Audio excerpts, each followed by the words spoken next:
Welcome to LinguisticsTube. This episode is part of my series which explores the grammar of English. We will learn about all the major types of words, phrases, and clauses, as well as other interesting grammatical phenomena. Through these episodes, you will not only learn the theory of English grammar, but also practical tips and advice about how to improve your grammatical ability in English. In the first section of this episode, we will pull together much of the grammatical information we have learned about in this course and focus on how to use our knowledge of grammar to improve the style of our English speaking and writing. And in the second section of this episode, we will explore some interesting rules of punctuation and discuss how to avoid common punctuation mistakes.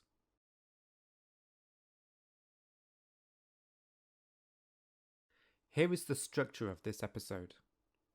In the first major section, we will explore three aspects of the style of English speaking and writing: how to improve our ability to emphasize information, how to improve our clarity, and how to improve the consistency of our language use. Afterwards, we will move to the second major section, in which we'll discuss three specific aspects of English grammar that can cause difficulties in terms of punctuation: sentence fragments, run-on sentences and comma splices, and coordinate clauses. Firstly, I'll introduce the concept of language style.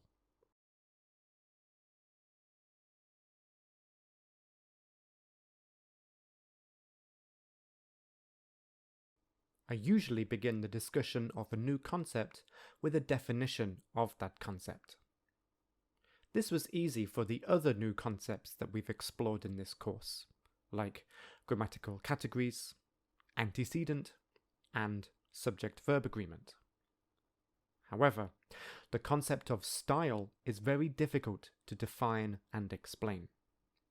I will share some thoughts with you soon, but firstly, please pause the video and search for a definition of style. Look for a specific definition to language and grammar, not a general definition unrelated to language. Continue the video when you are able to explain the meaning of language style.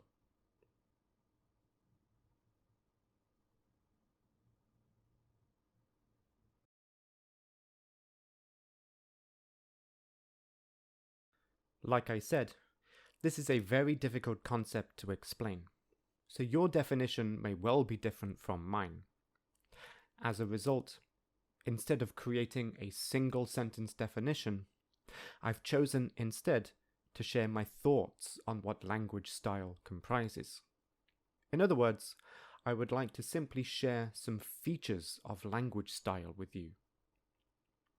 In my opinion, style is different from many of the concepts that we have learned about in this course, which instead focus on the do's and don'ts of language, or in other words, the grammatical and the ungrammatical, or the right and the wrong. For example, we learned that the adjective glad is only predicative, never attributive, and it is gradable but never comparative. These rules focus on the do's and the don'ts. In contrast, style is not concerned with grammatical and ungrammatical. Instead, it focuses on the words, sentences, and grammar that are appropriate for different situations. Each person, therefore, has his or her own language style, which is different depending on the situation that the person is in.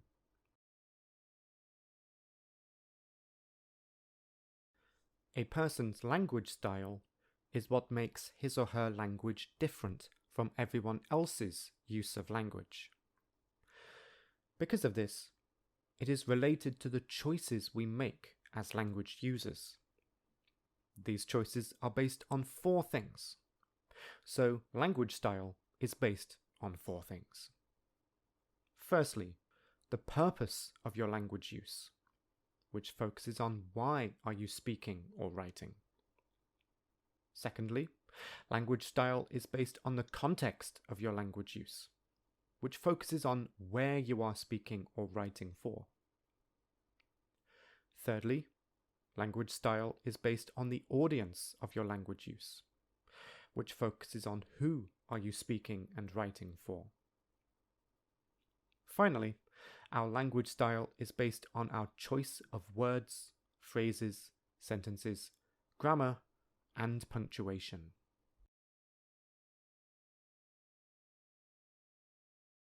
Language style is a huge area of study, and only part of this area falls within the realm of grammar. Of the 4 things that language style is based on, the 4th aspect is what we will focus on in this episode: the choices we make in terms of grammar and punctuation. As language learners, developing our language style is hugely beneficial for improving our general language ability, as well as our ability to be understood and respected in a variety of contexts, both formal and informal.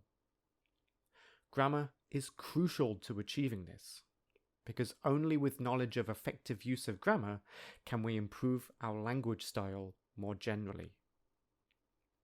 So, I hope that has explained the concept of language style and how the study of grammar is related to this. In order to improve the stylistic choices we make in terms of grammar, we will look at 3 areas: emphasis, clarity, and consistency.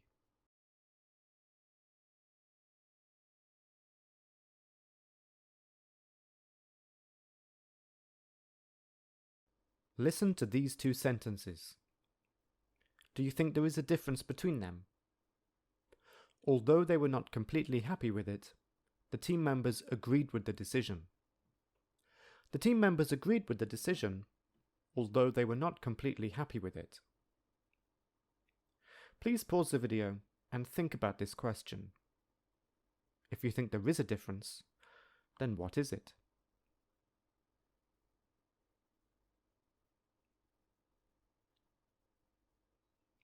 I'll now share my opinion with you.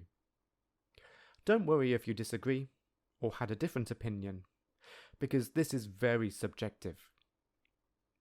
As far as I am concerned, even though the meaning is basically the same between the 2 sentences, the feeling is different, because different parts of the sentence are emphasized when in different positions. I feel that the first sentence emphasizes the agreement of the team members, whereas the second sentence emphasizes the negative feelings of the team members. Do you agree with me?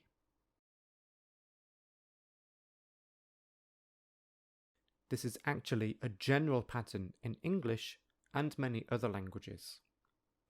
Specifically, the second half of a sentence has more emphasis than the first half. Like with the previous example, this might be the entire final half of the sentence, or it could only be a word or phrase at the end of the sentence, like with the examples you can see now. Let me read them. On guard stood a man with a gun.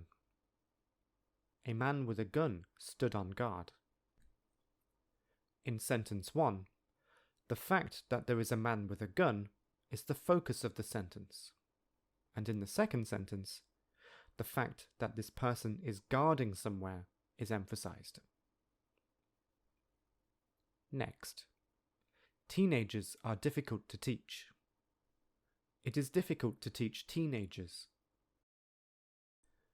In sentence 3, the difficulty of teaching a group of people is emphasized, whereas in the other sentence, it is the group of people which is focused on, not the claim about them.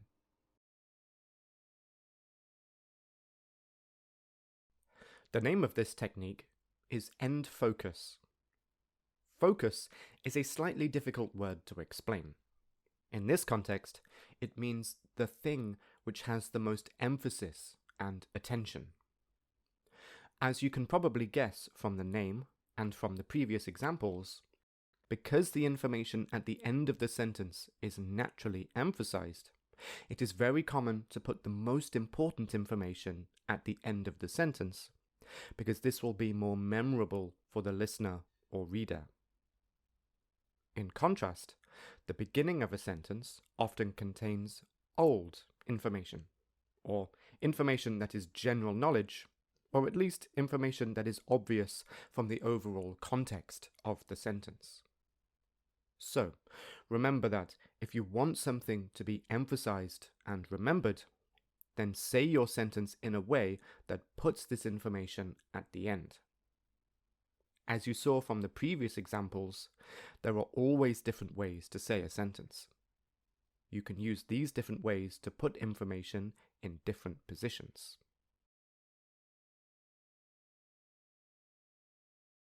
The first situation, which we just learned about, describes the normal, default situation for the location of emphasis in English sentences.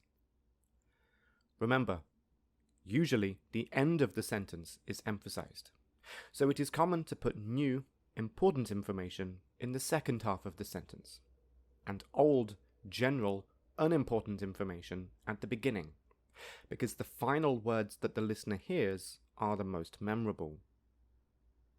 It is, however, possible to emphasize the words at the beginning of the sentence. To do this, as you can see in the examples on the screen now, there is something unusual about the grammar of the sentences. Marijuana they used occasionally, but cocaine they never touched. Opinions will not change quickly, but change they will. Out you go. Across the harbour stands an old house. Never have so many young people been unemployed. Under no circumstances will they allow smoking in public places. Please pause the video and work out what is unusual about the grammar of the sentences. Continue when ready.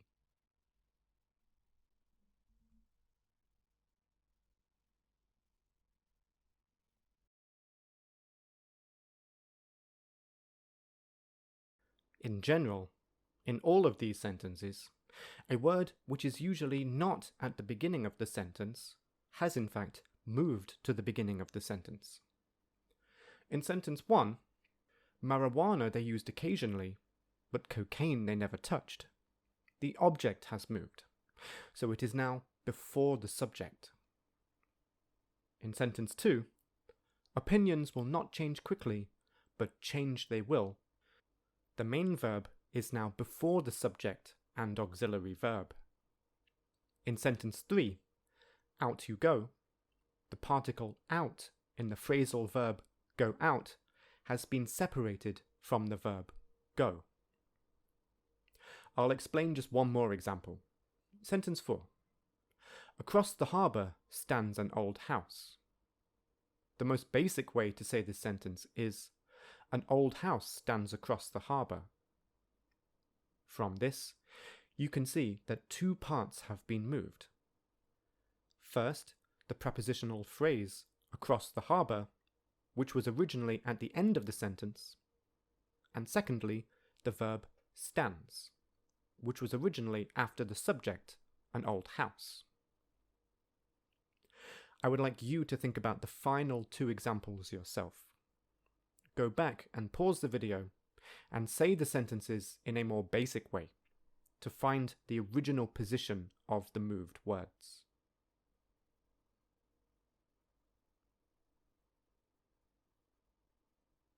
You might be thinking, are these grammatical sentences? Can words randomly be moved from the end to the beginning of a sentence? The answer is that yes, these are all acceptable sentences, but the movement is not random. On the contrary, as you see more of these types of sentences, you will learn which words can acceptably be moved without making the sentence ungrammatical. In conclusion, it is unusual for words which are usually not at the beginning of the sentence to move to the beginning of the sentence.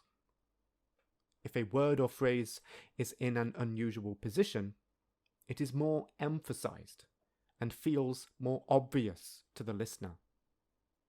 Therefore, altering the grammar to put a word or phrase at the beginning of the sentence gives it more emphasis. As this is essentially the opposite phenomenon to the first aspect of emphasis that we saw, this has an opposite name: front focus. It is called front because the word being emphasized has moved to the beginning or the front of the sentence.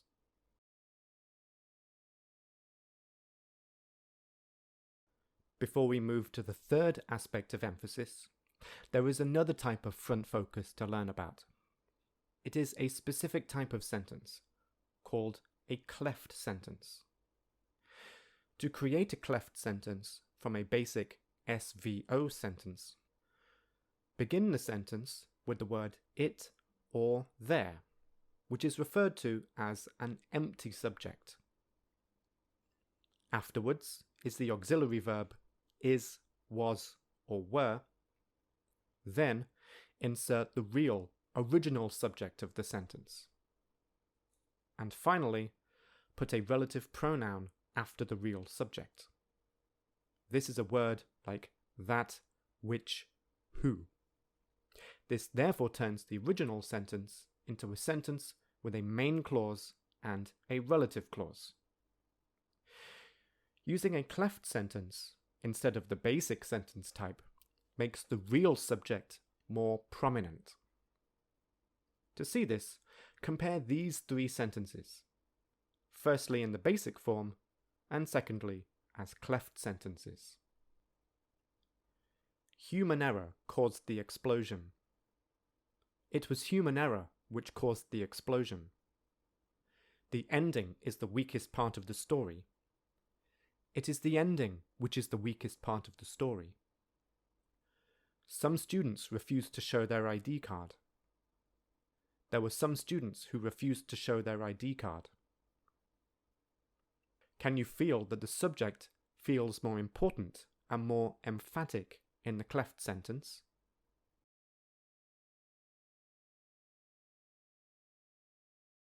Let's move to an activity to practice what we've learned so far. Look at the three sentences on the screen. The subject is underlined in each sentence. As you can see, its position changes.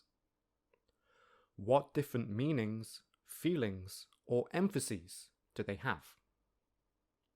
Human error caused the explosion. It was human error that caused the explosion. The thing that caused the explosion was human error. Please pause the video now to work this out.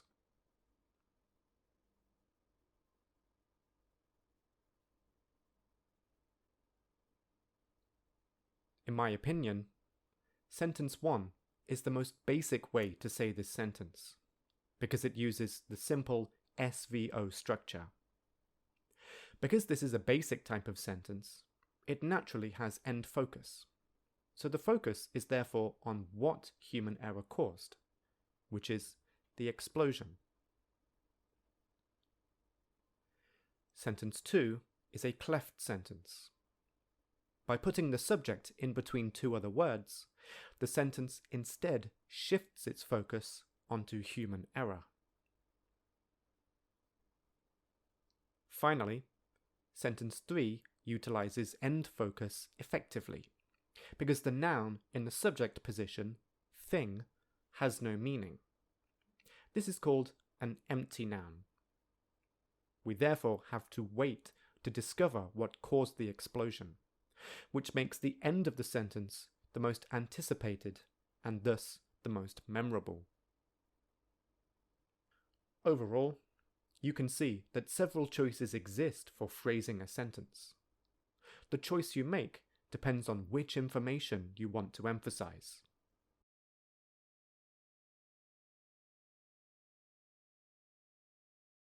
I have one more aspect of emphasis to share with you. Look at the underlined words in these three sentences. where do you think the emphasis is in these sentences? Is it on the underlined words? Freud, of course, thought that he had discovered the causes of many illnesses. The music business is not, in fact, an easy business to succeed in. In Australia, for example, kangaroos cause many problems. Please pause the video and try to work out the answer to my question. Continue when ready.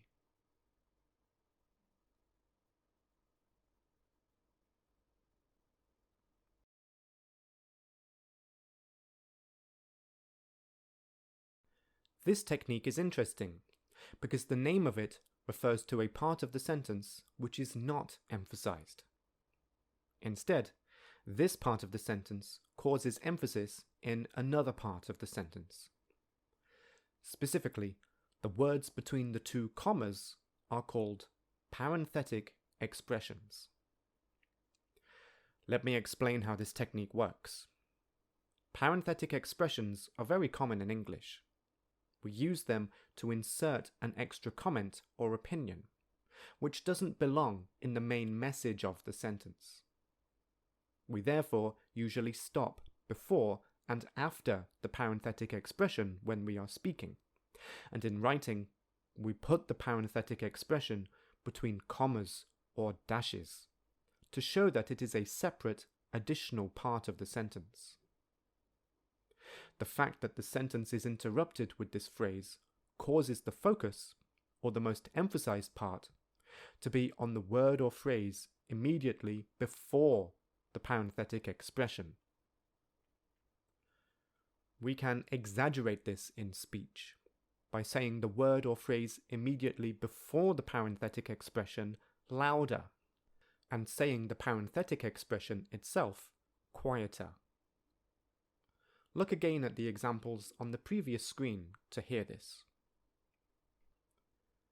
This technique means that you can therefore choose which word to emphasize in your sentence by inserting a parenthetic expression and putting it immediately after the important word.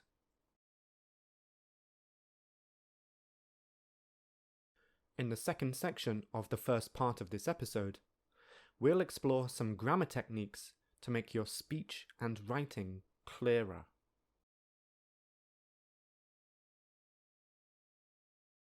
Please look at these two sentences.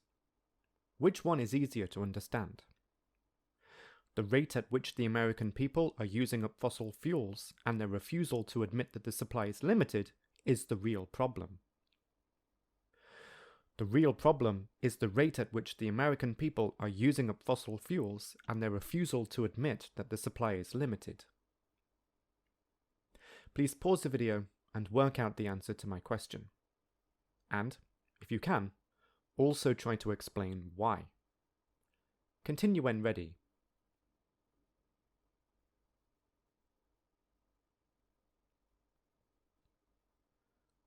I feel that it is easier to understand the overall meaning of the second sentence, whereas the first is comparatively less clear. We learned in previous episodes that almost all English sentences consist of two parts, a subject and a predicate. The subject is the noun phrase before the verb, whereas the predicate is the verb and everything after the verb, such as an object or a prepositional phrase. So, in the sentence, James ate an apple, the subject is James, the verb is ate, and the object is an apple. So the predicate is ate an apple. Regarding the length of these two parts, you can see that the subject is only one word, whereas the predicate is 3 words. This is a general pattern in English. Therefore, in general, English sentences are more difficult to understand when the subject is actually longer than the predicate. The metaphor I like to use to visualize this is an old-fashioned scale. A scale is used to measure the weight of something.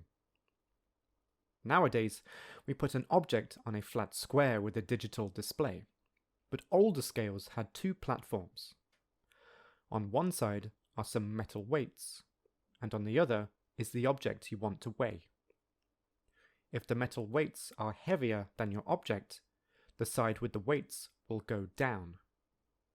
And if the metal weights are lighter than your object, the side with the weights will go up.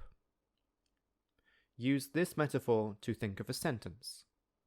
If a sentence is like a scale, the subject should always be lighter than the predicate in order to have a clear sentence.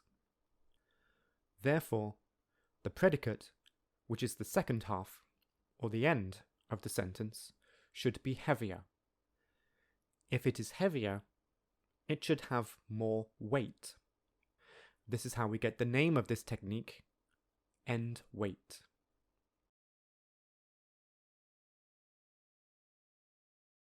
As we saw from the previous examples, English sentences should always try to have end weight. This means that you should always keep this technique in mind when writing sentences in order to make them as clear as possible. And if you write a sentence with a longer subject and shorter predicate, I recommend you rephrase the sentence in order to move the weight to the end. In the previous example, it is easy to swap the subject and object, but it might sometimes be more complicated to do this for other sentences, as you might sometimes need to alter the grammar of the sentence. We will see some examples of this in our next activity.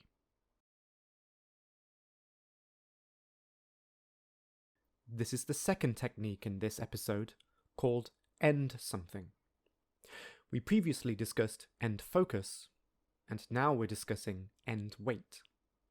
These techniques are both related to the end of the sentence. So, is there a relationship between end weight and end focus? Please pause the video to think about this question, and continue when ready.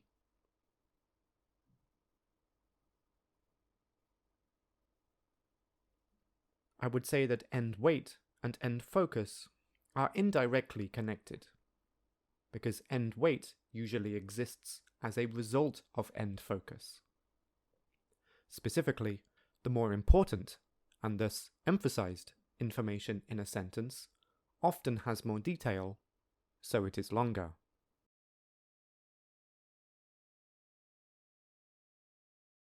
Sentences with more complex grammar often have two distinct pieces of information, or two separate phrases, after the verb. In this situation, the end weight principle applies to the two phrases after the verb. Specifically, when this happens, the longest of the two phrases should be at the end of the sentence, and the shorter phrase should be directly after the verb. Consider these two examples. The discovery of a mammal in Siberia has provided biochemists, anthropologists, immunologists, zoologists, and paleontologists with information. The discovery of a mammal in Siberia has provided information for biochemists, anthropologists, immunologists, zoologists, and paleontologists. The underlined phrase is the longer of the two phrases in the predicate, because the shorter phrase is only one word, information. The nouns in the longer phrase are complicated, so sentence 1 is less clear, because by the time the reader gets to the end of the first phrase, he or she may well have forgotten the subject and the verb of the sentence. Try this yourself. Pause the video and read sentence 1, and see if your understanding of the sentence is damaged by the time you get to the end of the long phrase.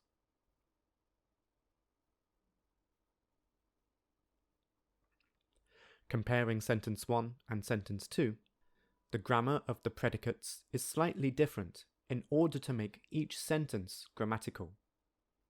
You will need to remember this when rephrasing sentences to put the weight at the end.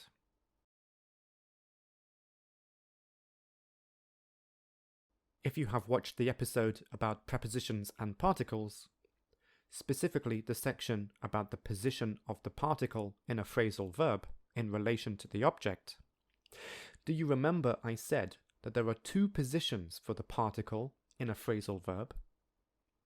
Well, the particle's position depends on the form of the object. Compare these two sentences to remind yourself of the rule about the position of the particle. James saw a pair of shoes that he liked, so he tried them on.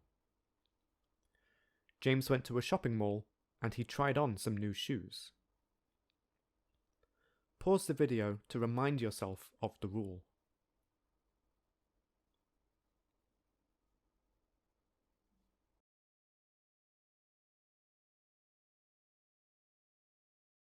The general principle that longer pieces of information should be at the end of the sentence also applies to phrasal verbs. Therefore, the particle should be before the object when the object is longer, because the longer object needs to be at the end of the sentence. Therefore, when the object is short, the particle is usually at the end of the sentence, because both the object and particle are short.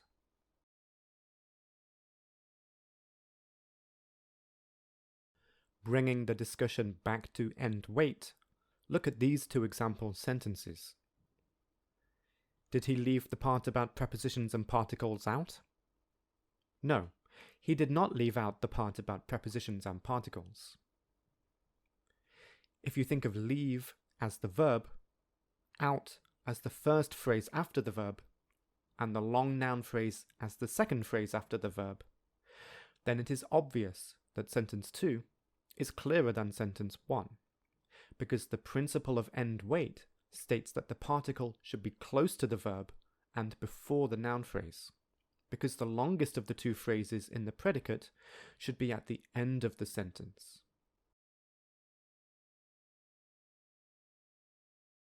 Here is your second activity. Which of these two sentences is easier to understand and why? Pause the video to work out the answer. Einstein's theories have made many important developments which we now take for granted possible. Einstein's theories have now made possible many important developments which we now take for granted.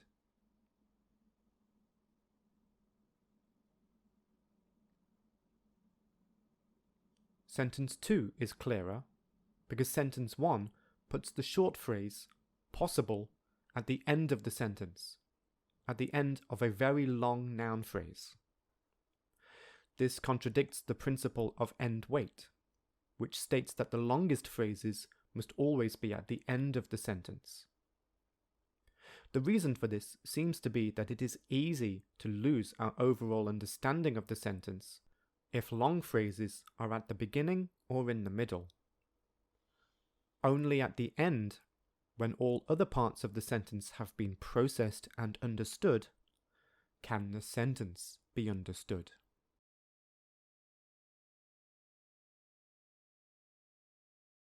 Here are two more sentences. Which is easier to understand and why? Pause the video to work out the answer.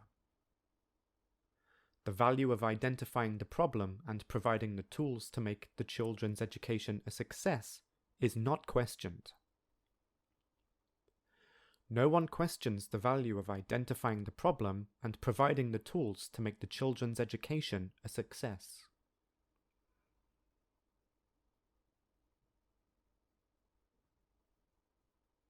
Using the principle of end wait, the answer is certainly sentence 4, which puts the huge noun clause in the object position, unlike sentence 1, which puts it in the subject position.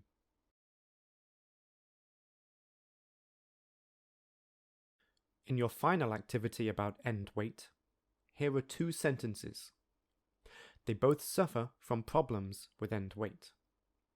Please pause the video to improve them and continue when you are ready. Afterwards, I will show you my suggested improvements.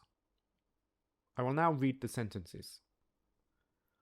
That the recession will be longer deeper and more painful than was expected is very possible. A set of symbols to help the reader produce accurate pronunciation is used.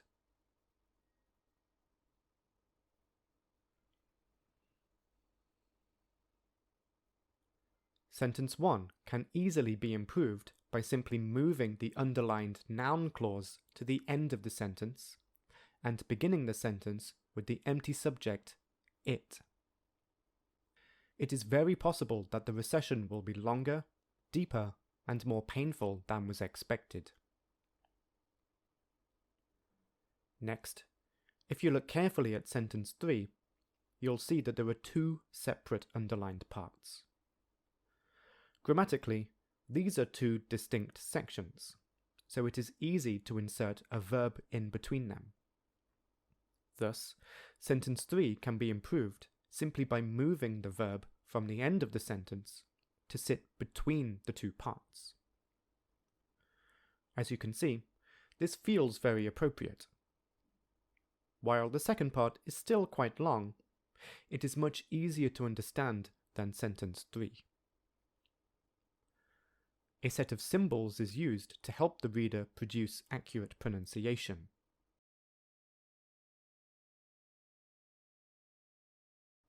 Moving on to the second clarity technique, look at these two pairs of sentences. Do you think each sentence has a slightly different meaning? If so, which sentence, in other words, which meaning, in each pair is easier to understand? And finally, can you explain the different meanings by rephrasing each sentence to make the different meanings more obvious? Pause the video after I read these sentences in order to answer these questions. She told him that it was all a joke in a calm voice. She told him in a calm voice that it was all a joke. He had not realized how thin she had become before he saw her. Before he saw her, he had not realized how thin she had become.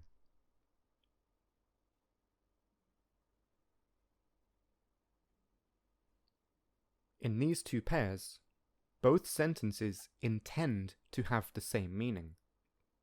However, due to the different positions of the underlined phrases, which are modifiers, the meaning of each sentence in both pairs is slightly different. Regarding the first pair, do you agree with me that sentence 2 is slightly easier to understand, and that it is slightly more complicated to find the same meaning in sentence 1, which could have another meaning? Specifically, sentence 2 clearly means that the way she spoke, or her manner of speaking, was calm when she told him this information.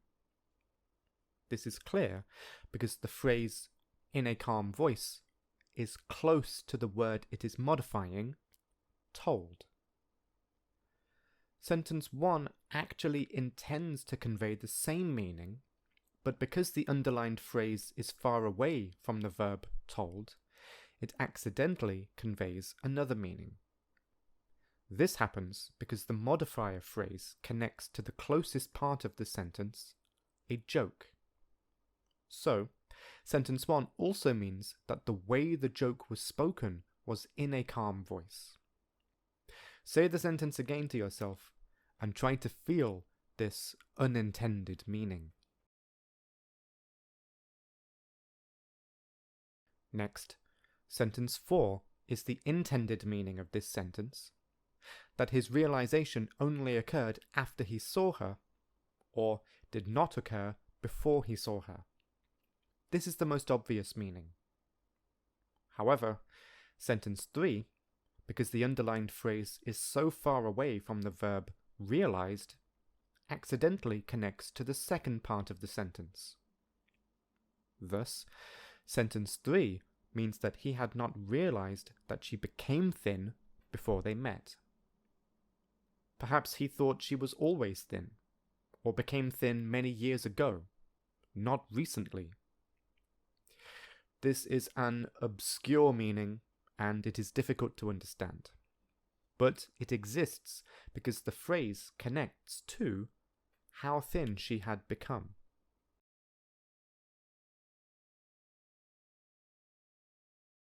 Let's discuss the reason for this and the background to this aspect of clarity in more detail. As we already know, in these pairs of sentences, one of them is easier to understand, and the sentence with the more obvious meaning is probably the meaning that the speaker or writer intended to use.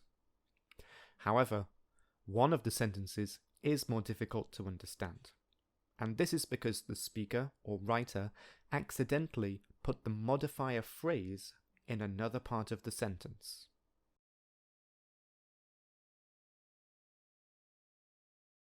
As we have seen, putting a phrase in a different position from the one the speaker or writer intended has two consequences. It can not only make the sentence more obscure and difficult to understand, but moving a word or phrase to another part of the sentence can even change the meaning of the sentence. As previously demonstrated, this is because the word or phrase can erroneously connect to different words in the sentence. In general, a phrase connects to the closest noun or verb. So, as we saw in the first example, the phrase "in a calm voice" should connect to the verb told, but it accidentally connects to a joke in the more obscure sentence.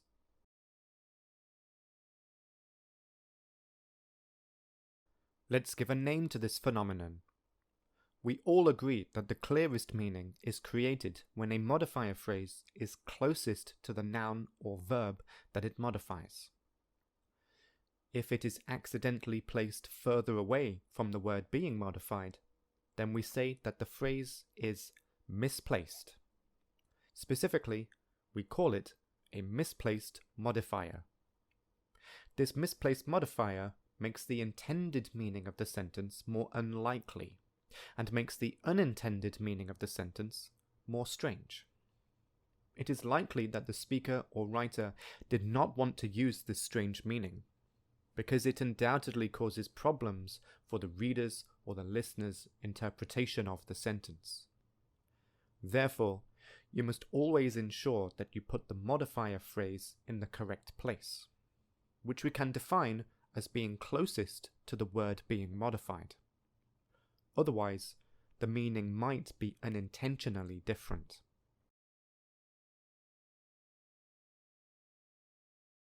Let's do some activities to practice this. Look at these three sentences, which are the same apart from the position of the modifier phrase.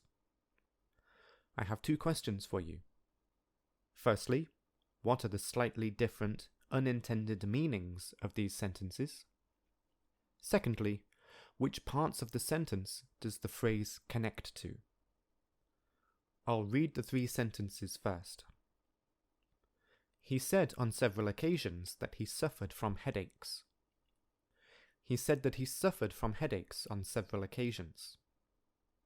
He said that he suffered on several occasions from headaches. Please pause the video to complete this activity, and then continue when ready.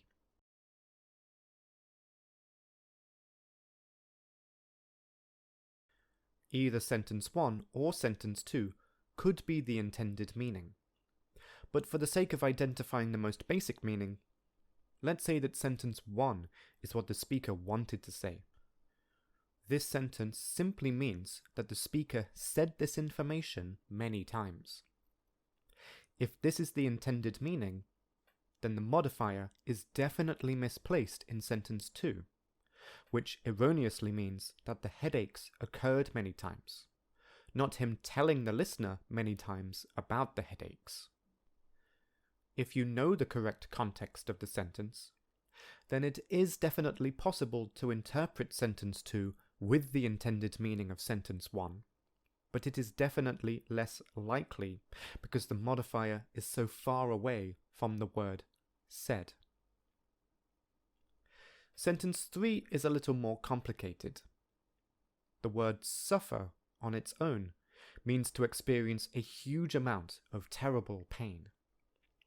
But within the phrase suffer from headaches, it simply means to have a headache.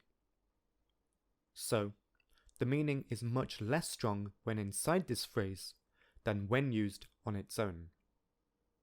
So, when we say he suffered from headaches on several occasions, we simply mean that he had headaches many times. Let's call this a fixed idiomatic phrase, which doesn't have the same meaning as the individual words on their own.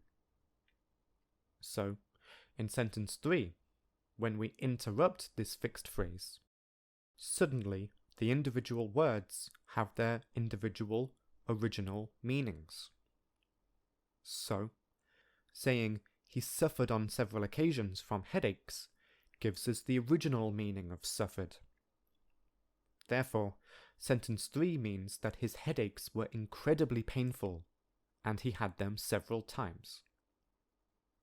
If that is confusing, listen to my explanation again or read more about idioms and fixed phrases.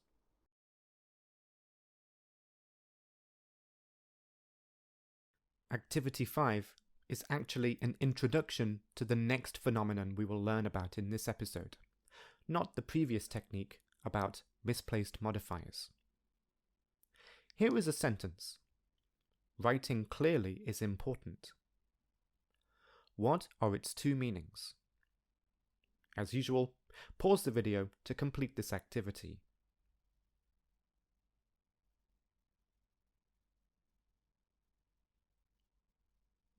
The two possible meanings are, it is important to write clearly, or it is important to write in a clear manner, and it is clear that writing is important, or it is obvious that writing is important.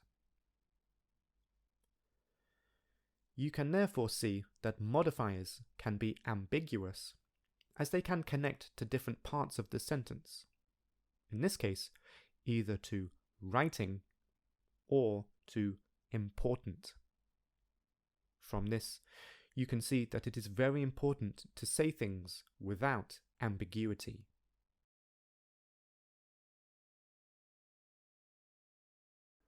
Phenomenon 3 is also related to modifiers, but unlike the previous phenomenon, which focuses on the position of one modifier, this phenomenon focuses on the issue of two modifiers within the same noun phrase.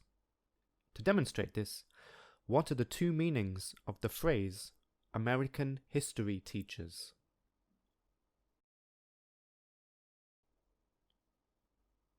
It could either refer to teachers of the subject American history, or history teachers who are from America.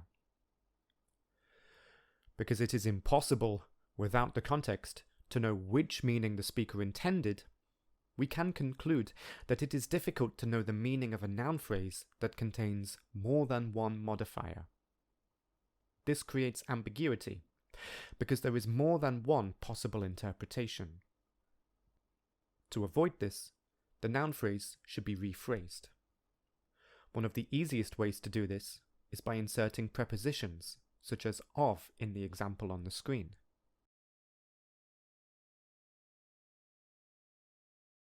Like I said, the solution to multiple modifiers in a noun phrase is to insert prepositions, in order to be clear which words belong together.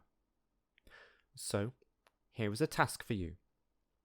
Please add two prepositions into this huge noun phrase to make it clearer. In addition to adding prepositions, you need to move the parts of the phrase to different places to make it grammatical. Here is the sentence. The huge noun phrase is underlined. Today, I will read the Prison Reform Lobby Group recommendations. Importantly, prison reform and lobby group are two fixed phrases, so do not break the fixed phrases apart with prepositions. Pause the video now to complete the activity.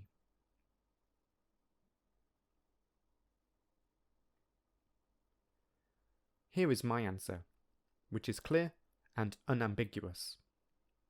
Today, I will read the recommendations by the lobby group for prison reform. There are other ways to improve this sentence, with different order and different prepositions, so don't worry if your answer is different from mine.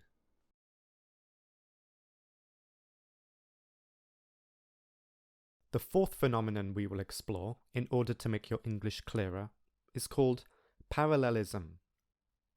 We can define it as consecutive phrases which have the same, or at least a very similar, grammatical structure. By consecutive phrases, I mean phrases which are next to each other. Here are some famous quotes which contain parallelism. Tell me and I will forget. Teach me and I may remember. Involve me and I will learn. The average teacher tells. The good teacher explains. The superior teacher demonstrates. The great teacher inspires. You can see that every sentence has the same grammar. In the second quote, for example, the grammar is the adjective, teacher, verb. The examples on this screen are all in separate sentences. However, if there are two similar phrases inside the same sentence, then it is even more essential that they are parallel. In other words, the two phrases must also have the same grammar. Otherwise, the sentence becomes unclear and confusing. Let's look at some examples.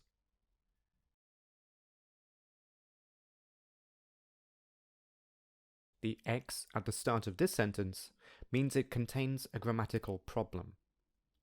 This should be obvious when I read it. They stopped selling bread because the test results were unsatisfactory and a lack of interested customers. What is the grammatical issue here with the parallelism?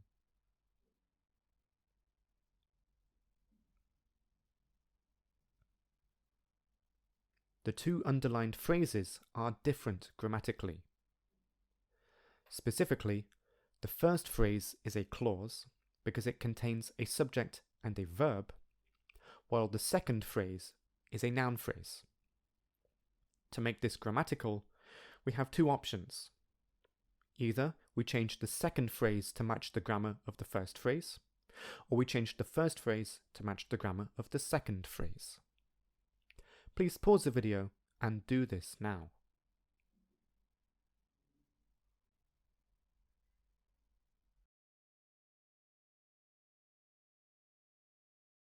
Here is the first option. They stopped selling bread because the test results were unsatisfactory and there was a lack of interested customers.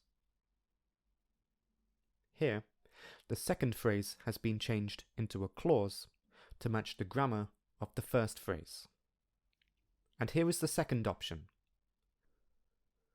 They stopped selling bread because of the unsatisfactory test results and a lack of interested customers.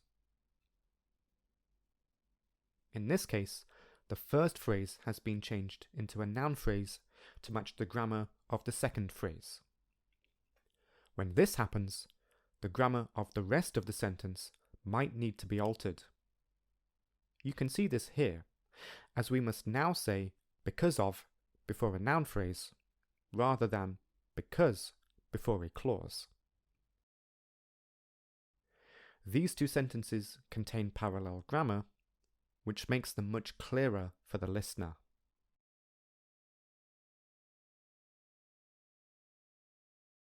Here is another example. It is slightly ambiguous to say, I prefer the songs of Genesis to Pink Floyd, because the two things being compared are Genesis songs and the band Pink Floyd. But we need to compare the same two entities, so we should either make it clear that we are comparing the songs, as in, I prefer the songs of Genesis to those of Pink Floyd, or we can compare the bands themselves by saying, I prefer Genesis to Pink Floyd.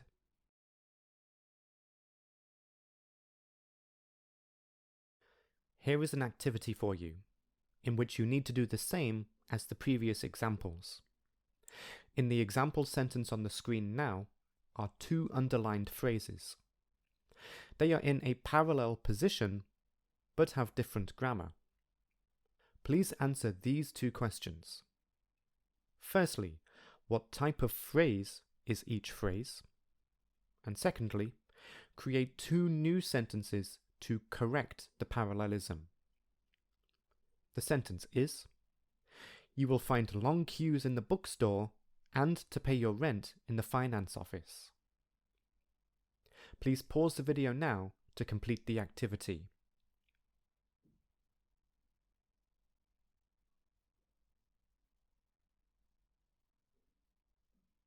The answer to the first question is that the first phrase is a prepositional phrase, and the second one is an infinitive clause, which is a type of clause that contains an infinitive verb, which is a verb beginning with the word to.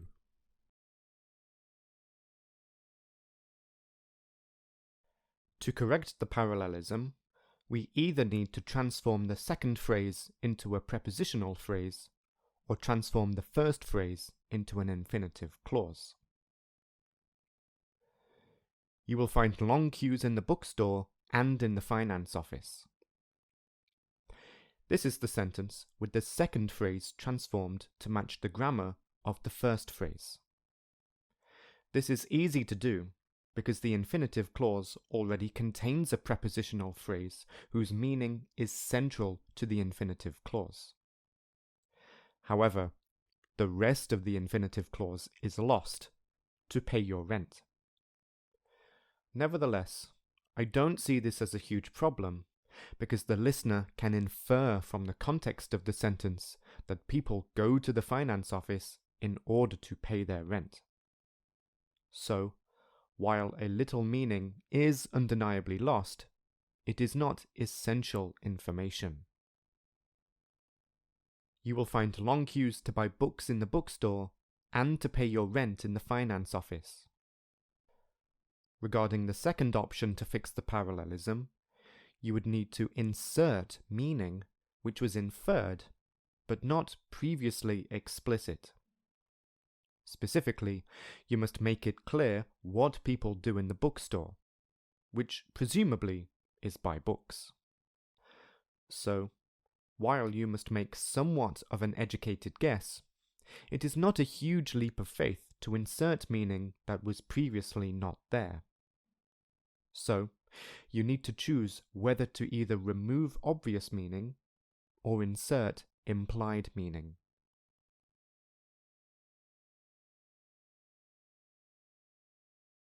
Let's now discuss the final phenomenon of this section of the episode. Please look at sentence 1. The students were employed during the vacation by people who were fussy about their work. What is unclear about the use of the pronoun their?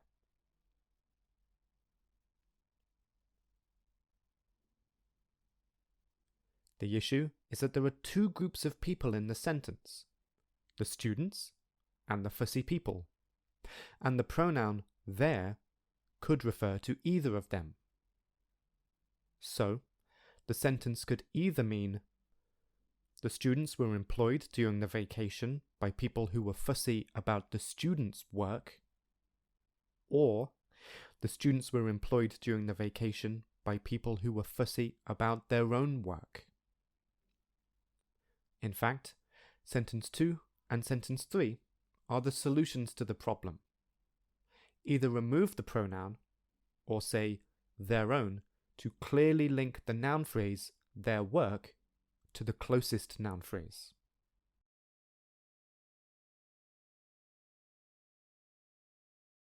Let's talk a little more about the grammar of this situation. As we've previously learned, a pronoun often refers to a noun that has already been mentioned in the sentence.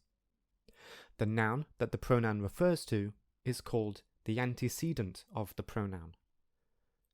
Most of the time, there is no problem, as it is clear which noun the pronoun refers to. However, In situations like the one on the previous screen, where there are two nouns before the pronoun that could equally be the antecedent, you must make it clear which noun the pronoun refers to. The solution could be removing the pronoun and replacing it with a real noun, or altering the grammar of the sentence more significantly. Here is an activity to practice this. Here are two sentences which contain an ambiguous pronoun. Firstly, work out the most likely antecedent of the pronoun. Secondly, rephrase these ambiguous sentences to make them easier to understand. When James dropped his phone on the table, it broke. James crashed his bike into a tree and badly damaged it. Pause the video to complete this activity.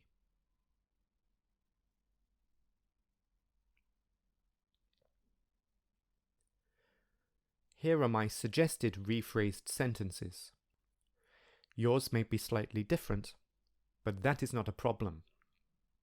In sentence 1, the pronoun it could refer to his phone or the table. My instinct is that, unless the table is made of very thin glass, then it is more likely that it refers to the phone. Therefore, the sentence can be rephrased as James's phone broke when he dropped it on the table, which removes the ambiguity as the noun table is now moved to the end of the sentence. So there is only one noun before it that can be the antecedent. In sentence 3, the pronoun could either refer to the bike or to the tree. Of course, the bike is more likely than the tree. So my suggested rephrase removes this ambiguity. James's bike was badly damaged when he crashed into a tree. This time, the pronoun has been completely removed.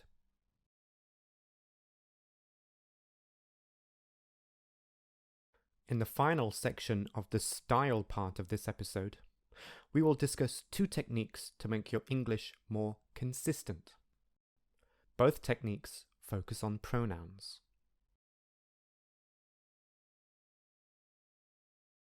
To fully understand the next two techniques, I recommend you firstly watch the episode in this series about subject-verb agreement, because these two techniques draw upon that episode.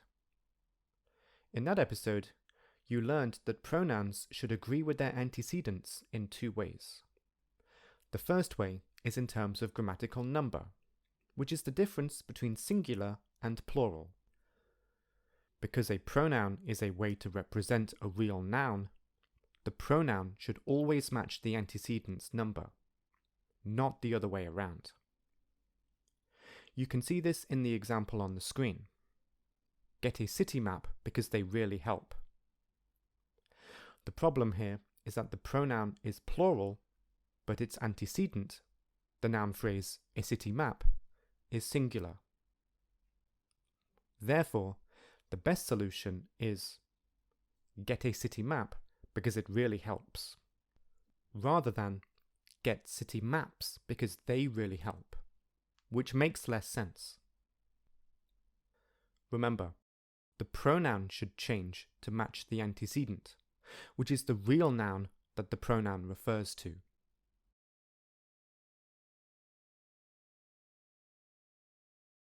Here is an activity. Please correct the mismatch between the number of the pronoun and its antecedent. Remember to change the number of the pronoun, not the antecedent. A manager should consider several factors when deciding how they should deal with lazy employees. Please pause the video now to complete the activity.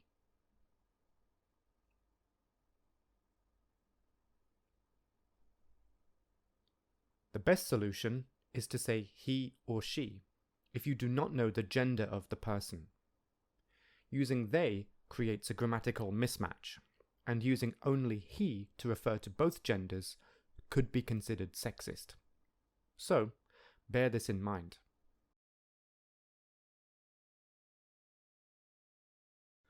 Secondly, pronouns should also use person consistently. This is not only between the antecedent and the pronoun, but also between two pronouns in the same sentence which refer to the same antecedent. You can see this in sentence 1. Every day you see many advertisements. It is up to us to decide what we should buy. The problem here is that both you and us presumably refer to the same group of people, the audience of the sentence. Therefore, there is no obvious reason for the change from second person to third person. Unless you have a specific reason to do this, such as to create a dramatic feeling in your text, then avoid changing the person of the pronoun when the antecedent is the same. Therefore, here are two solutions. Every day you see many advertisements. It is up to you to decide what you should buy. Or, every day we see many advertisements. It is up to us to decide what we should buy. Either change the second pronoun to match the grammar of the first pronoun, or the other way around.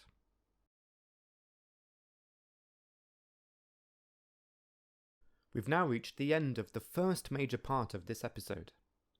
Specifically, we learned about grammatical techniques to improve the style of our English. You can see all the techniques we learned about here. Pause the video and remind yourself of each technique. Continue when you are ready to move to the next major section.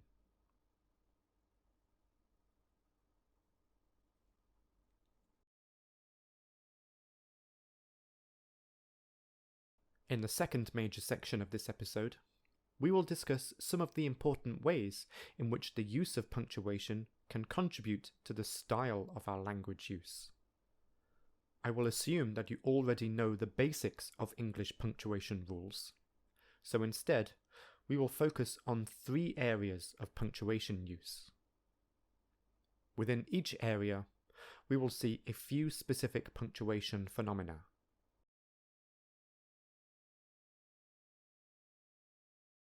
Firstly, let's begin with a quick introduction to how punctuation is also related to writing style. Remember that punctuation is purely a feature of writing. It exists in speech only through short pauses. Therefore, when dealing with punctuation instead of the previous phenomena, we are dealing only with writing style. You might be wondering, how can punctuation be stylistic if the grammar of English dictates that we must use it in specific places? Well, in fact, sometimes punctuation marks are compulsory and must always be used in a specific way. In contrast, other punctuation marks are optional, or at least their use is more flexible. By compulsory, I mean that if we omit a punctuation mark or use it incorrectly, we make a punctuation error. I'm sure we all know that we must use a full stop, sometimes called a period, at the end of a sentence. However, other punctuation marks have more freedom. You can see an example of this on the screen. In the sentence, "Today, I will eat lunch in the canteen," the comma after "today" is not compulsory. So both example sentences are acceptable and perfectly grammatical. Therefore, we can make choices about our punctuation use. Personally, I prefer to use more punctuation than other writers who prefer less. So, I would always write sentence 1, not sentence 2. This demonstrates that punctuation can also be about writing style, in addition to the words and phrases we use. I will now show you some rules and advice regarding the use of punctuation in order to construct your unique language style.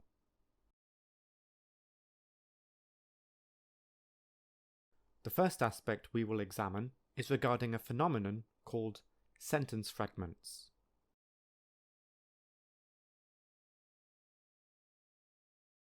A sentence fragment is several words that are punctuated as a sentence. Or in other words, it uses punctuation as if it were a sentence. However, the grammar of the words means that it is technically not a sentence. Because they are technically ungrammatical, you should avoid using sentence fragments in most of your writing. Nevertheless, writers do often use them, especially in fiction and narrative writing, as they are unusual and interesting, and can be very dramatic if used correctly. So, I recommend that you only use them if you understand exactly when it is appropriate to use them. To understand this, you should firstly see many examples of real sentence fragments in real contexts, such as stories and novels, and learn when they should be used. So, I suggest you use them in your future fiction writing when your general level of English is very high. The danger of using them now is that the reader might simply assume that you didn't intend to use them, and instead made a grammatical mistake. This will happen especially if your general level of English is not yet advanced. Anyway, there are 4 types of sentence fragment, and we'll learn about them all now.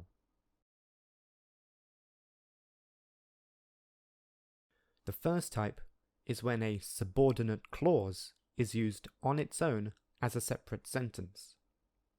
This type of clause does have a subject and a verb, but it cannot be a sentence on its own.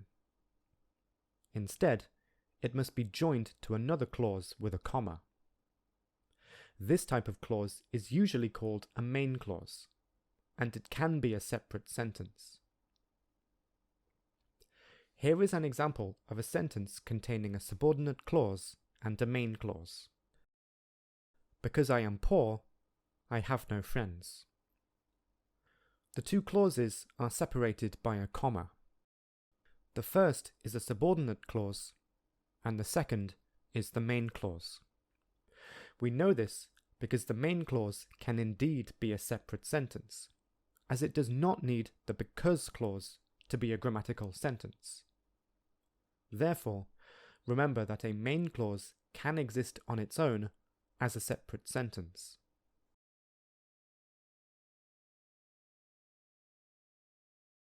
In contrast to sentence 1, look at sentence 2, because I am poor. This is a subordinate clause, and it is punctuated as a separate sentence. However, subordinate clauses cannot exist on their own, and must always be joined to a main clause. So, how can we correct the grammar of this sentence? We have 2 options. Either add a main clause to the sentence, as in sentence 1 on the previous screen, or remove the word because, which creates the clause I am poor. This can be a separate sentence.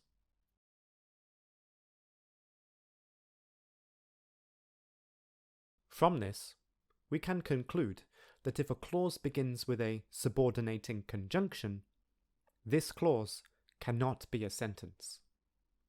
So, what is a subordinating conjunction? It is a word which begins a subordinate clause. While there are several of them, the most common subordinating conjunctions are because, although, and when. For example, because I am poor, I have no friends. Although I am poor, I have many friends. When I became poor, all of my friends stopped talking to me. The same situation applies to these subordinate clauses.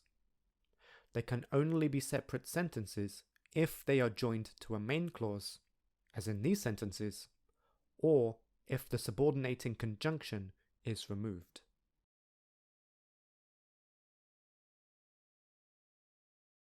Back to punctuation, there is a rule on which punctuation can separate the subordinate clause from the main clause, and also a rule on which punctuation cannot. Specifically, full stops and semicolons cannot separate subordinate clauses from main clauses. Consider these two examples. Because I am poor, I have no friends. And because I am poor, I have no friends. Both are ungrammatical because of the punctuation. How can we make them grammatical?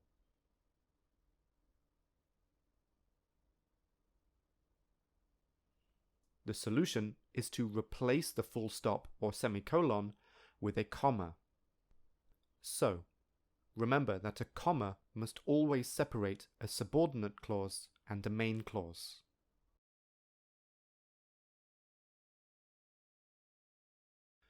Here is a task for you. These two examples contain two sentences each. Firstly, which sentence in each example is a sentence fragment? Secondly, how can we make the examples grammatical?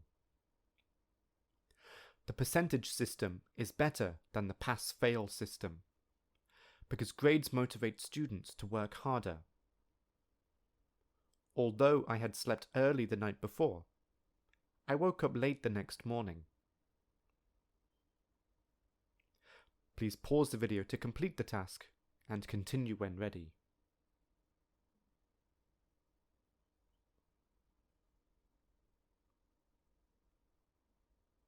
In the first example, the second sentence is a sentence fragment. To make it grammatical, we can replace the first full stop with a comma in order to join them together to make one big sentence. In the second example, it is the first sentence that is the sentence fragment. The solution is therefore the same. Replace the first full stop with a comma in order to join them together to make one big sentence.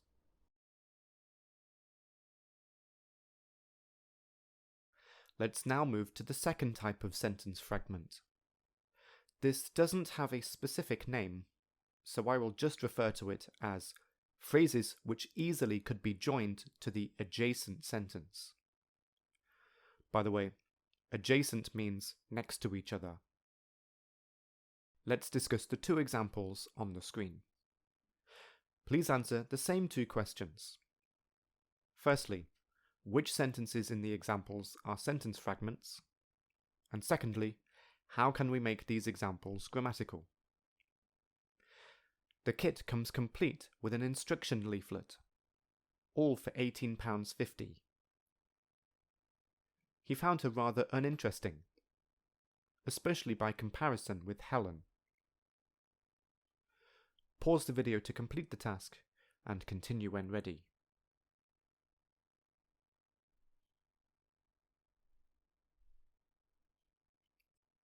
In the first example, the sentence fragment is the second sentence. This cannot be a separate sentence because it does not contain a subject or a predicate. Therefore, the solution is to join it to the previous sentence by replacing the first full stop with a comma. The problem and solution is the same in the second example. The second sentence does not contain a subject or a predicate, so it is not a grammatical sentence. Therefore, replacing the first full stop with a comma will make this example grammatical.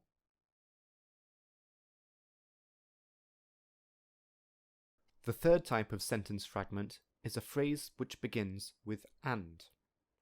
It is always the second of two sentences together. It probably contains a main verb, yet it is a phrase, not a clause, because it does not have a subject and or auxiliary verb. This is because the phrase uses the subject and auxiliary verb from the first sentence. Because the omitted words must be inferred from the context of both sentences, it is necessary for the ungrammatical sentence to be joined to the first sentence. Let's look at some examples.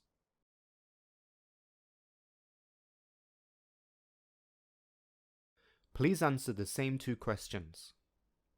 Firstly, which sentences in these examples are sentence fragments? And secondly, how can we make these examples grammatical? Some of his students became interested in environmental problems, and later helped in the battle against environmental pollution. They have abandoned their homes, and taken all their things with them. Please pause the video to complete the task, and continue when ready.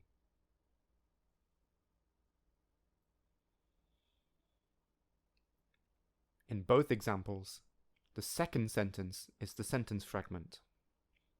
In the first example, the subject, some of his students, is implied in the second sentence.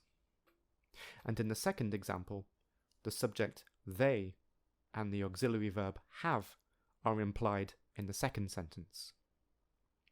It is efficient and grammatical to do this in English, but only when it is a phrase that is joined to the previous sentence, not a separate sentence on its own.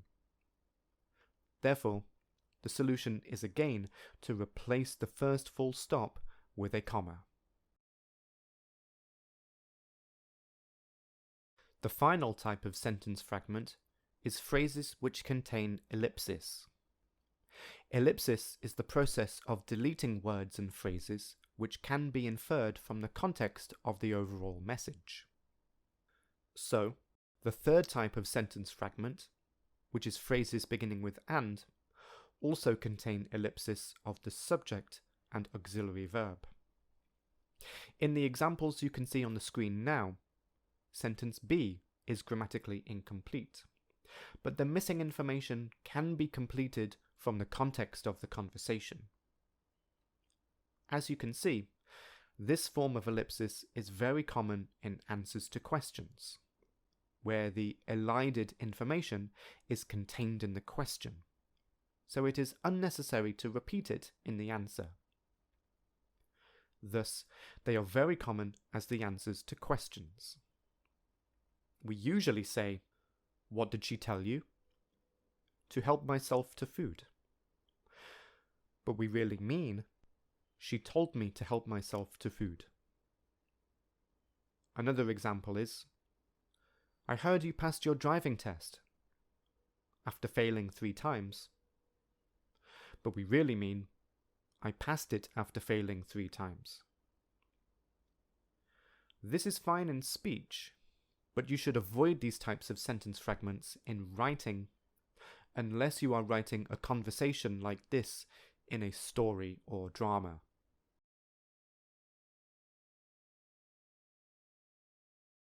In the next section of this part, we will discuss another aspect of punctuation, run-on sentences, and the closely related area of comma splices.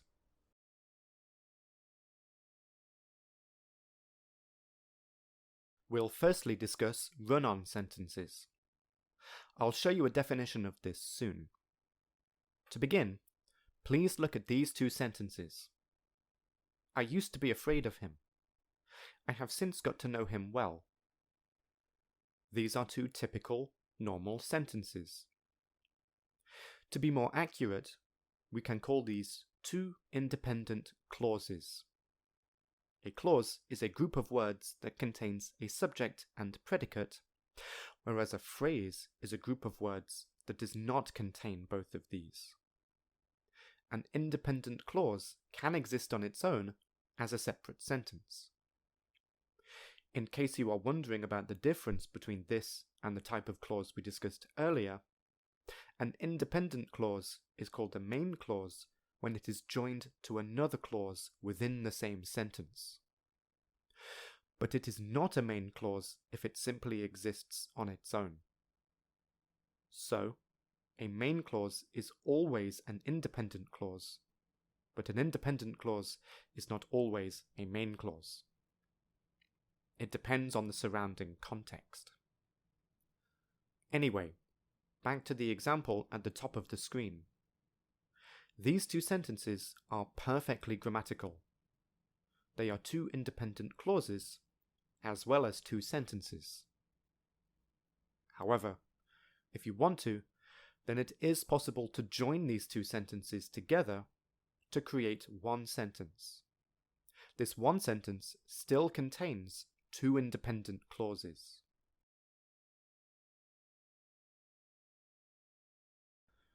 To join the two independent clauses together to create one sentence, two punctuation marks can be used, either the semicolon or the dash. The dash is a long line. You can see examples of them in sentence 1 and 2 on the screen.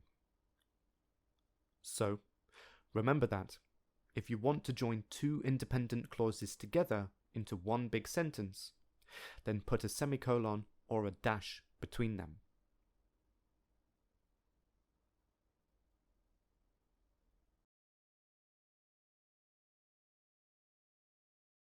By now, we have seen that some punctuation marks can separate sentences, whereas others can only separate phrases or clauses within sentences. We can therefore identify two categories of punctuation marks: major punctuation marks, which can separate sentences, and minor punctuation marks, which cannot.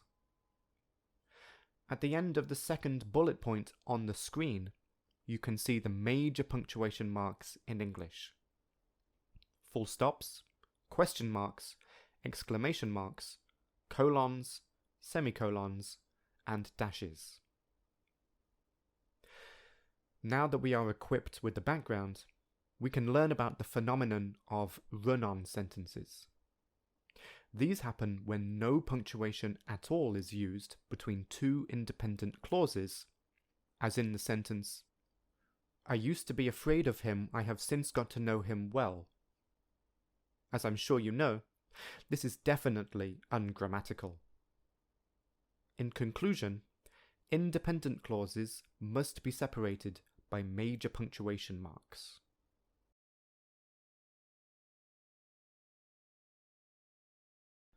Now that we know the background, please complete this activity. How can we correct these run-on sentences? It did not matter to me whether or not I had an impact on the world, I just wanted to learn as much as possible. Ask the first person you see if they will help you, I am sure they will. Pause the video and continue when ready.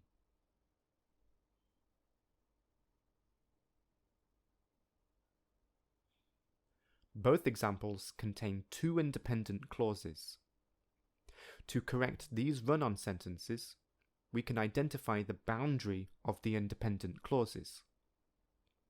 In the first example, it is after the world, so a major punctuation mark must be inserted after the world, such as a full stop, dash, or semicolon. The other three major punctuation marks are not appropriate here. In the second example, the boundary of the first independent clause is after help you, so a major punctuation mark must be inserted after these words.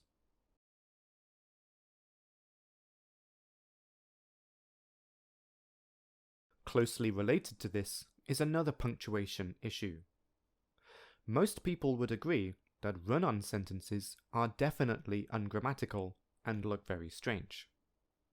However, this next issue might seem acceptable to some people.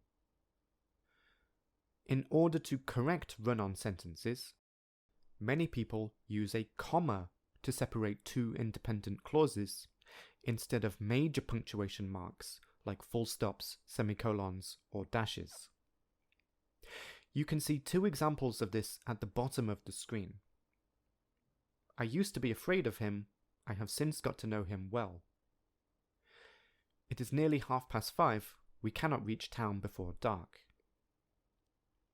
In case these look acceptable to you, then you must listen carefully when I say that this is definitely ungrammatical in English. This phenomenon, using a comma to join two independent clauses, is called a comma splice. Look again at these examples. They must be avoided.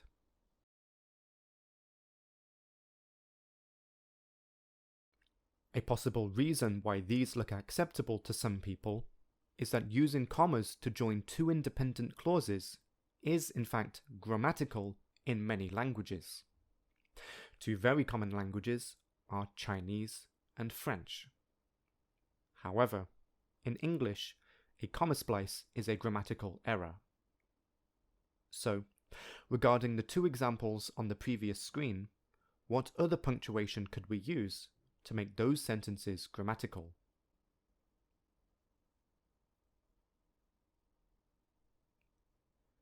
The answer is, of course, major punctuation marks, like semicolons, dashes, and full stops. Use a full stop if you don't mind having two short sentences, or use the other two if you prefer to have one long sentence.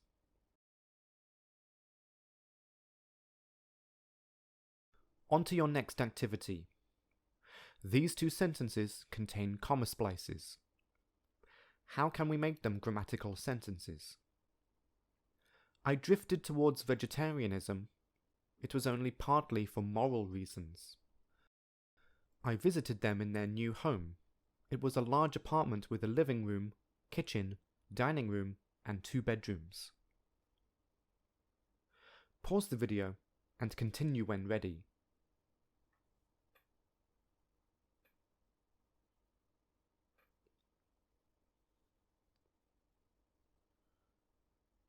In the first example, the comma after vegetarianism has caused the comma splice, so you must replace it with a major punctuation mark. Remember that you have a choice of 3.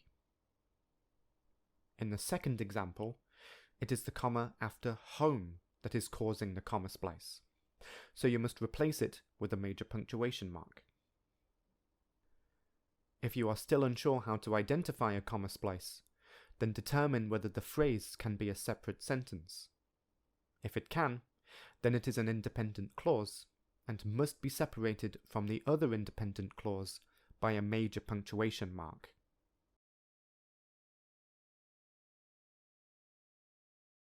While it is relatively easy to identify the comma splice in the previous examples, those with 2 independent clauses and no joining words, it is more difficult to identify them when a linking adverb or a linking prepositional phrase joins 2 independent clauses. We learned about linking adverbs in the episode about adverbs. In case you haven't watched that episode, linking adverbs are words like therefore, nevertheless, however, which create a relationship between the first and second clause. It is common for people to use a comma before and after the linking word, but this is incorrect because the sentence still contains 2 independent clauses.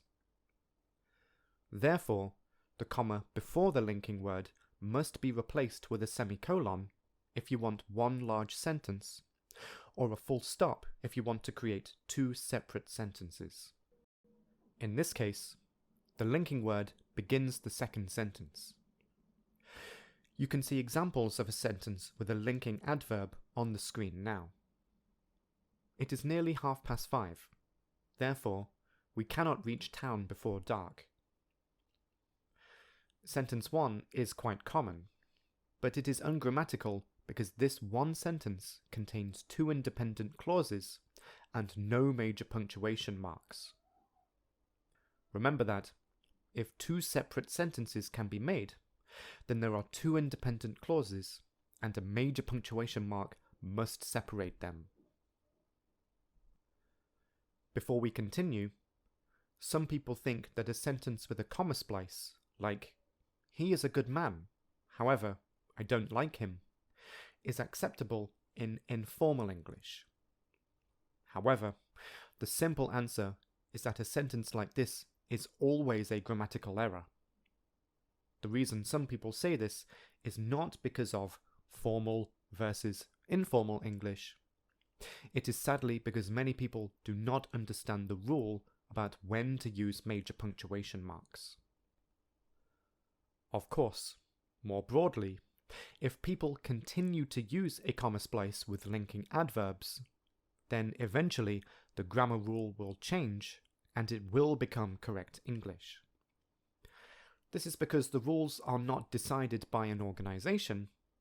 Instead, the grammar rules are based on the patterns of how people use the language. Therefore, if enough people do something in a different way, the rule will eventually change.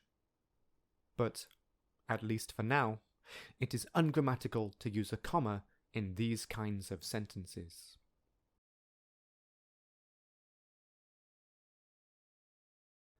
Next is an example of a linking prepositional phrase. These are phrases which begin with a preposition, and afterwards contain a noun phrase.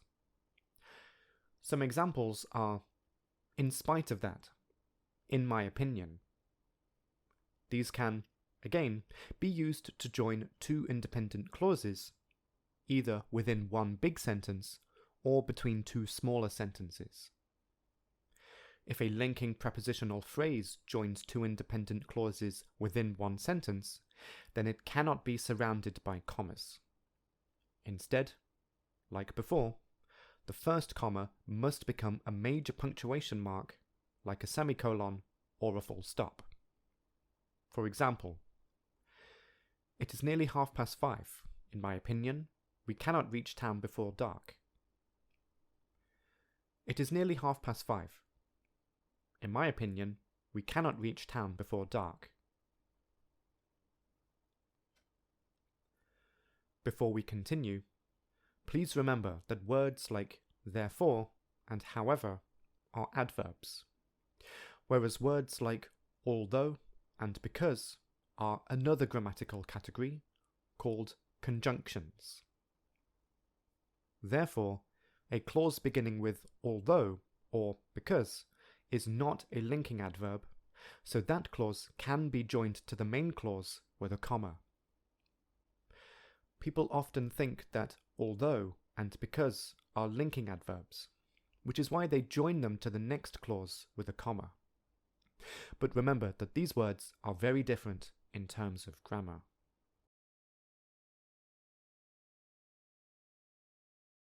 In your next activity, please correct the comma splices in these two sentences. They lost the battle. Nevertheless, they were determined to continue the war. The supply of houses grew more slowly than the number of new households. As a result, there was a huge rise in prices.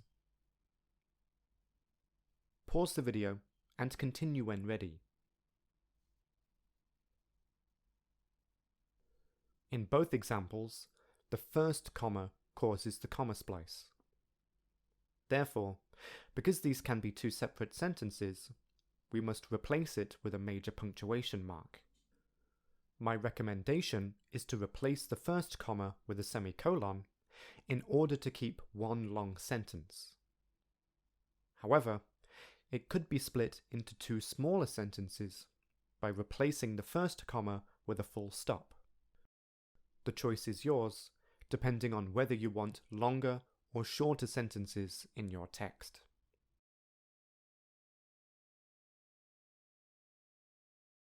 If you are not confident about correcting a comma splice in a sentence with a linking word, then there is another solution.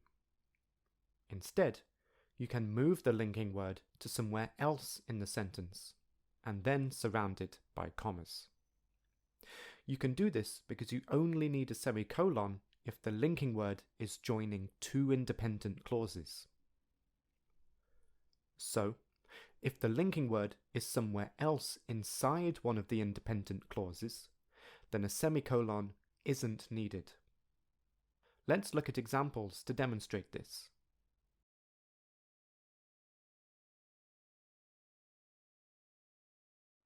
They lost the battle. Nevertheless, they were determined to continue the war. They lost the battle. Nevertheless, they were determined to continue the war. They lost the battle. They were determined, nevertheless, to continue the war. They lost the battle. They were determined to continue the war, nevertheless. They lost the battle. They were nevertheless determined to continue the war. Sentence 1 contains a comma splice, because the linking word is surrounded by commas and it is between two independent clauses. Sentence 2 contains the solution we have seen so far, to replace the comma causing the comma splice with a major punctuation mark. However, if you are not confident about doing this, then the linking word can be moved to different places in the second independent clause, such as sentence 3, 4, and 5. Whether commas are needed to separate the linking word inside an independent clause depends on its position. Sentence 3 puts it in a rather unnatural position for an adverb, which is why it is deliberately separated from the rest of the independent clause with commas. Sentence 4 uses a comma because it is common to use a comma at the end of a sentence. However, sentence 5 uses no commas, as the adverb modifies the adjective determined, which is a natural position for it. Thus, it doesn't need to be separated from the rest of the sentence.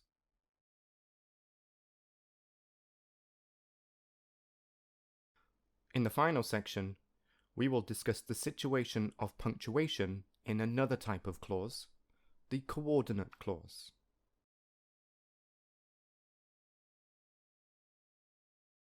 We previously learned that a coordinate clause is a type of independent clause. Remember that an independent clause contains a subject and a predicate, so it can exist on its own as a separate sentence. A simple example is, my name is James. The subject is my name, and the predicate is James. James here is not an object. It is another type of word called a subject complement, because both my name and James refer to the same thing. Anyway, a coordinate clause is an independent clause, but the first word of it is a coordinating conjunction. We already discussed another type of conjunction, the subordinating conjunction, which are words like although, because, if, since, when. These words begin subordinate clauses, which cannot exist on their own as a separate sentence. Anyway, the most common coordinating conjunctions are and, or, but, so. Less common coordinating conjunctions are for, nor, yet. An example of a coordinate clause is, and my name is James.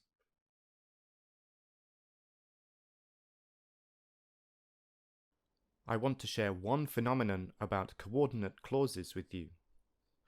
Writers occasionally use coordinate clauses as separate sentences. However, it is technically ungrammatical to begin a sentence with a coordinating conjunction. So, like my previous advice, you should only do this if you have a specific stylistic reason to do so, such as in a particular story or a drama. Thus, most of the time, you should instead use a comma to join the two clauses into one big sentence. Only a comma can join an independent clause and a coordinate clause. No major punctuation marks can be used, like semicolons. Look at the examples at the bottom of the screen. I used to be afraid of him, but I have since got to know him well. The first and second examples are ungrammatical, because one of the sentences is only a coordinate clause. The third example is therefore correct, because the coordinate clause has been joined to the previous independent clause with a comma.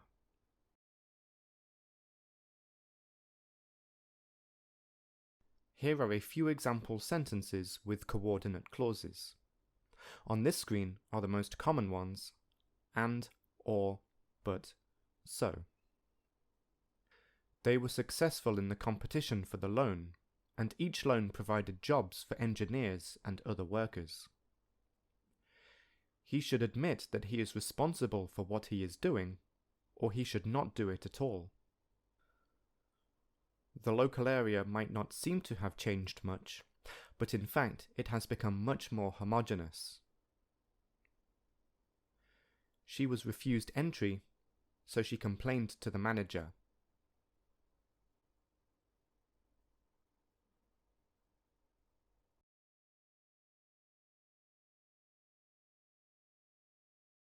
Here are a few example sentences with less common coordinating conjunctions: for, nor, yet.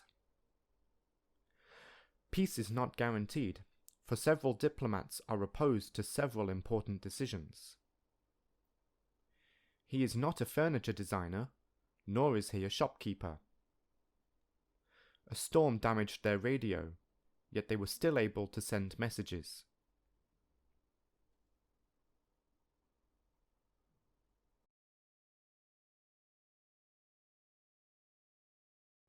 We have now reached the end of this episode.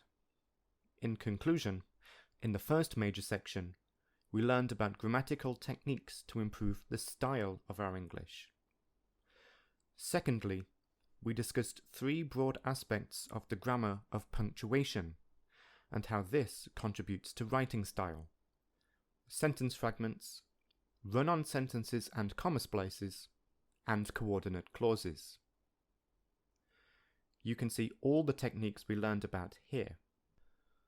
Pause the video if you want to remind yourself of each technique.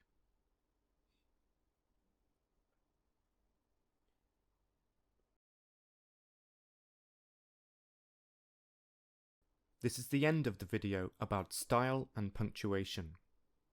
If you liked what you heard, then you can find more videos in my English grammar series, as well as other series on the topics of English and linguistics. Thank you for watching.